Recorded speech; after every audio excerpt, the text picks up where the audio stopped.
Yeah. I think the thing why it got such a good response, and personally why I liked it so much, is kind of how you deal with grief. And I think a really good way in the documentary, and kind of how you're walking back through his steps and all that kind of thing. And I want, maybe you could tell us a little bit about your journey processing grief, using not just the filming of it, of course, but the event itself. And of course, this is spoiler alert, and by the way, for anyone who hasn't listened, but of course you didn't end up finding Mike, but I feel like you still found sort of a peace with it through the process anyway. Yeah, I grew up in a very loving family, and by all accounts had a phenomenal childhood, kind of full of adventure and interesting places, and but my dad was quite a stern kind of northerner. Like, weakness was very much like discouraged. Crying of any kind would be seen as very weak. And this is not me whinging, by the way. I'm just giving you some context as to why I didn't really process the grief particularly well as a kid.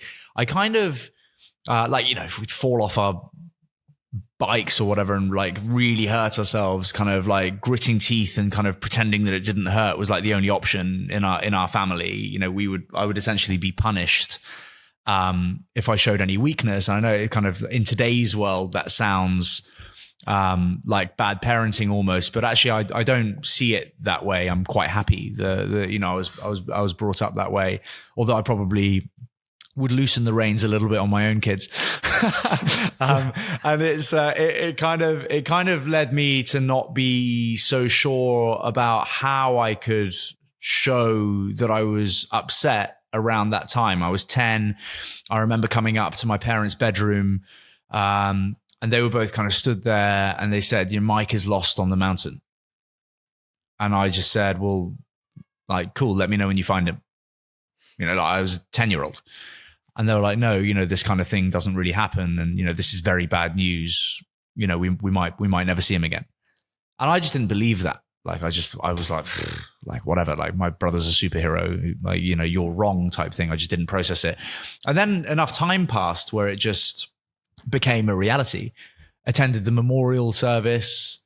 And part of me, even then, because there wasn't a body, I was like, didn't fully believe that he was dead. Took me a long time to realize that I was never going to see him again, basically, by which time you haven't really processed the grief, because it didn't hit me as it would hit you if you were 35, because your brain obviously can process it much quicker. It becomes a reality. It's sudden. Like, that you've heard something from a reliable source and it's over, whereas as a kid, you've got more whimsical, more fairy tale-y, thoughts, I suppose. So just wasn't able to. And I was always unsure as to whether or not it was okay for me to cry about it. Like, I wasn't clear about whether or not the pain I was feeling was all right for me to show. So I was a very kind of, I suppressed a lot of emotion around that time. And it's led me to be quite a black or white person. When a issue or a problem is presented to me, both in my personal life and my business life, I look at it and I go, well, what's the quickest way to solve this? Let's do that. Bam. I don't dwell. I'm not an emotional person in that regard. I don't sit around thinking like, how is this going to affect me? I'm quite rough with my own thought process.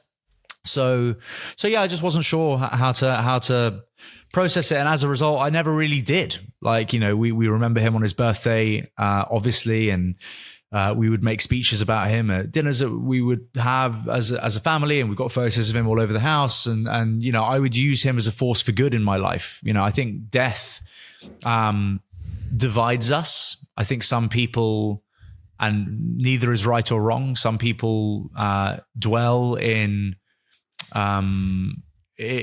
kind of misery almost when a loved one dies, and that's just their way of grieving and dealing with things, and that's absolutely fine. Others, I use Mike when I do kind of, sorry, using him is probably a bit of a strong thing. I feel closer to Mike whenever I'm putting myself through these ultra marathons that I do, and I raise money for the Michael Matthews Foundation. But when I'm depleted and when I'm really at the end of my ability to function almost, and I'm starving and freezing, and there's 30K left in the day to cover, he's who I turn to. So I kind of feel helped by him. I feel close to him. I feel like I'm doing something that might be making him proud. It makes me feel like a bigger, stronger person than perhaps I would be had he not died. So I try to use it positively, to do positive things in his name for children. But I think it's what was the question? No, the question was originally just talk us a little bit about how the documentary helped you work through your grief. And I was just saying how I think that was one of the most beautiful things about it, was you could see that process as you went through it. So basically being that close to his body and spending that amount of time as an adult focusing on him and finding him, and and my mind would wander into what our lives might have been like, had he not died, and would he have kids? Would our kids be friends? Would we be working together? Would they be going to the same school?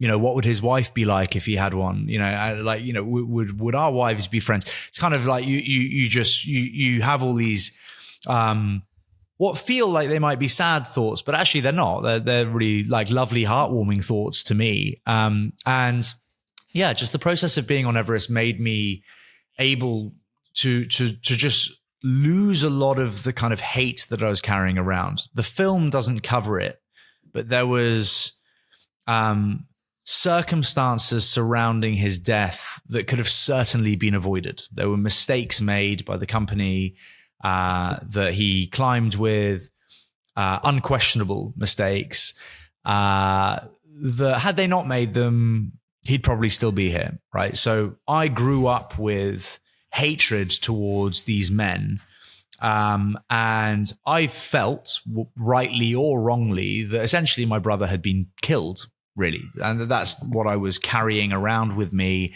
as a teenager, and I would drink very aggressively, and it would kind of come out of me in conversation, mostly when I was drunk. And I've now learned from, the occasional therapy session that the two could very much be linked, although I've never wanted to link the excessive drinking to Mike. And it's kind of, I was able to just let all of that go on the mountain. I don't even know the guys.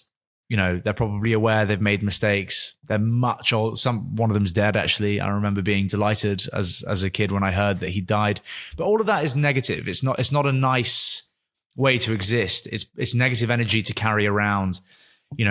Being happy at the misfortune of others is not a place where anyone wants to be. It's just where I was before.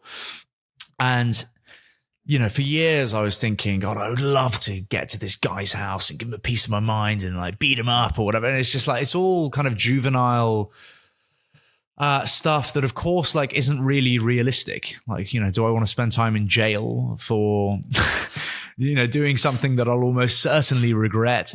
And the mountain kind of taught me just to let go of a lot of that. And the mountain is a very difficult place to exist. It's a very difficult place to live. Humans aren't supposed to function at that height. Mistakes happen. People make mistakes. People die. And I was able to just really let go of the bad energy that I had towards his death and understand it more. And again, another spoiler.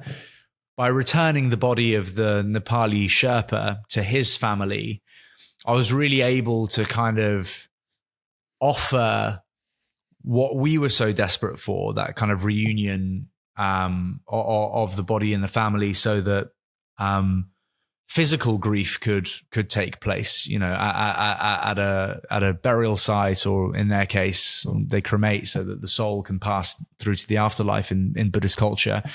But seeing them take away what we were so desperate for after the huge efforts that we made to recover Michael, was the result, I think my sister says quite beautifully, was the result that Michael would have wanted anyway, right? Like, you know, I think she says in the film that if there was one ticket for one of the bodies off the mountain, Mike would have preferred us to give it to that Nepali family anyway, right? So, which is probably true. So